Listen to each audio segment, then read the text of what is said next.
Hey everybody. Hey. Sorry I'm not JJ Abrams. That looked really sharp, right? Yeah. All right. It is a great honor for me to bring this guy up. Please welcome back to the stage Don Coscarelli.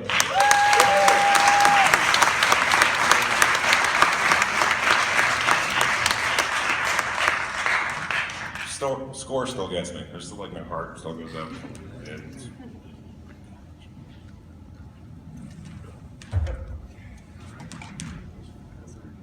All right, thank you so much. Thank you for staying so late with us to watch the movie. So I've got some of my partners in crime are here tonight, and some of them we haven't really gotten a chance to meet very often. So before I get to the actors, I want to introduce to you the producer of the movie, Mr. Paul Pepperman. Come on up, Paul.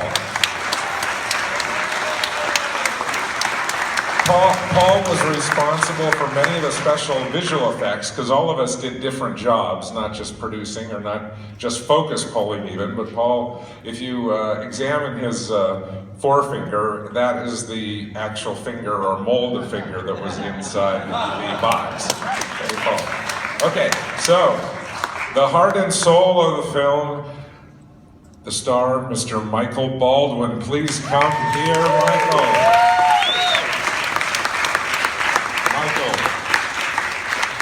Oh my God, have we lost him?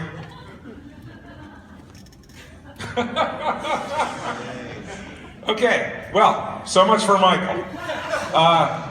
The luscious lady in lavender, Miss Kat Lester, please join us up here, Kat.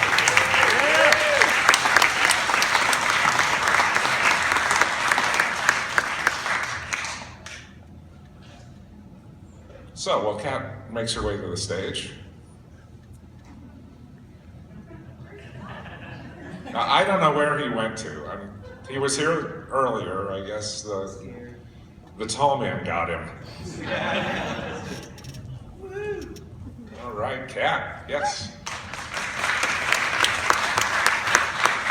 All right, before we open up the floor, I just wanted to ask, from watching the original to the remastered right now, did any revelations that came up to you, or did anything pop up in your mind? Diplomatically, I want to say that while the audio system in this theater is magnificent, thank you, and we tried to adjust the projector beforehand, but it's an older projector, and I hope you guys will give the film a second shot. Man, this sounds like a plug, but buy it on Blu-ray and show it on your home screen. It will probably look better than it did right here, but they tried to do everything that they could, and I apologize for that. So, that being said, so what kind of revelations did you have, Paul? I haven't seen it on the big screen in a long time. It was just amazing for me. I mean, it's JJ. I mean, I wish I could thank him personally just for the fantastic job they did with the sound effects, just the cleaning of the color restoration, just amazing. It's gorgeous to me. Yeah, I was pretty amazed. Even though I couldn't find my glasses, it looked great. And it still doesn't get any easier for me to watch some of the scenes, especially, I'm sure there's quite a few that don't know the story about the breasts not being mine. They look pretty good, Kat. No, my mother said that mine are better and I should have done the scene. I'm a crazy mom.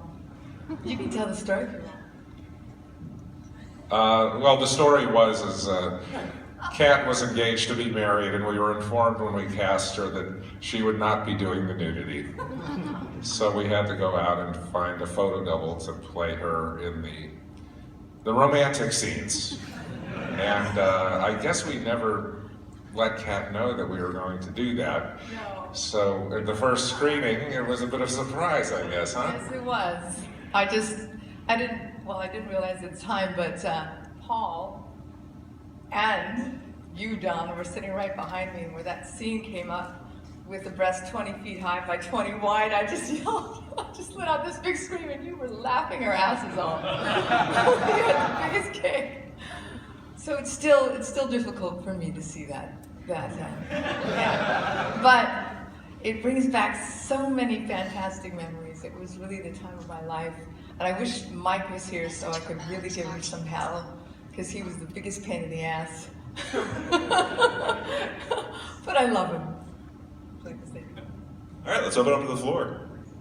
Yes, sir. I don't have a question so much as I think that we can all agree the film is fantastic, and I think we should all just give a round of applause again to the late, great Angus Scrimm. Hey, thank you. Too kind there. Yes, sir, in the blue. So I have a quick question.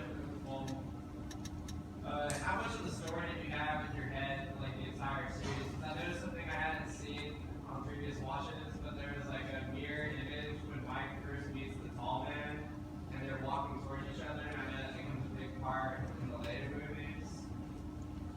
Yeah, thanks for noticing that. It's one of the compositions that I'm super proud of. It also has to do with the way those two actors played that, because it was, one would take a step, the other would take a step until they met in the middle, and then the chase was on. And,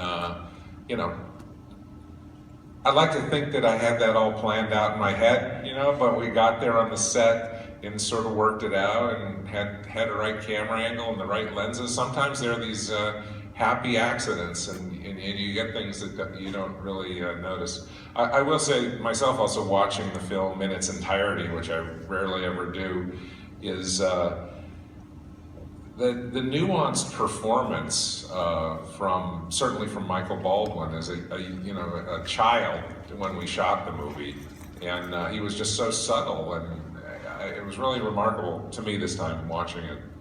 That was his first time driving a car, right? Yeah, didn't he? Yeah. There were a lot of scary moments with that, but he did something. And then we had a lot of people behind the scenes making it look very real. It's a good trial by fire. Yeah, the one thing I did want to say also in rewatching is we took a lot of liberties when we were making this movie, and there are some really dangerous moments, but probably no more dangerous than in that chase with the car versus the hearse. And we had those interior shots where I think Paul and I were riding in the back of the hearse with Michael, and we were filming him rolling around. And Angus was driving the car, and I instructed him that he had to turn around and do the ha ha ha at Michael. And he practically lost control of this massive hearse, and we're rolling around. He was not a stunt driver; he was just an actor, and luckily we survived that. All right, yes, sir, in the brown. How screen this movie for audiences watching the audiences? How is the reaction kind of evolved? Because people laugh at different points now. Is there like a difference in how audiences respond?